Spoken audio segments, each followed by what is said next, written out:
हमारे पास एक क्वेश्चन था कि हमें त्रिघात बहुपद ज्ञात करना है, जिस त्रिघात बहुपद का हमारे पास क्या है, शून्य।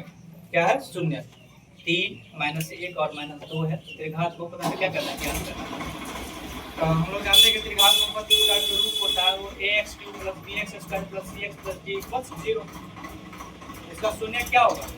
अल्फा, बीटा और गामा। प्रश्न में जो दे रखा है वो क्या है? Alpha plus beta plus gamma, मतलब शून्य का योग कितना दे रखा है? 3।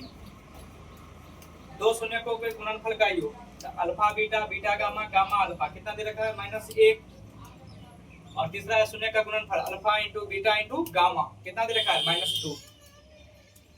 तो हमने यहाँ पे त्रिघात बहुपद का जो फॉर्मूला है ज्ञात करने का, तो क्या है? x³ - alpha plus beta plus gamma into x² plus alpha beta, beta gamma, gamma alpha into x minus alpha into beta into gamma बराबर 0। तो हमने उस पर क्या किया? इस शून्य को का मान बैठा दिया।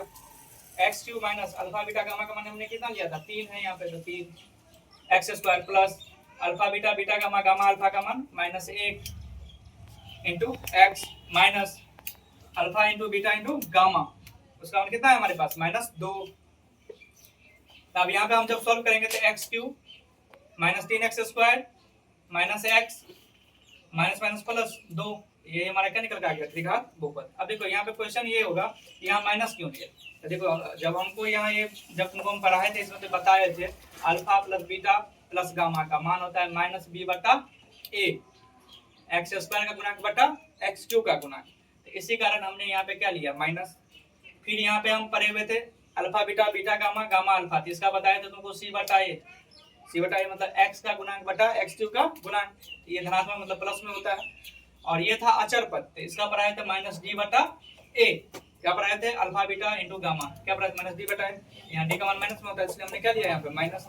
जो भी शून्य दिया था उसका मान बैठाया और डायरेक्ट हमने क्या निकाल दिया? त्रिघात बहुपद x³ - 3x² - x + 2, जो किस रूप का है? ax³ bx² cx + d के रूप का है। ये हमारा क्या हो गया? त्रिघात बहुपद।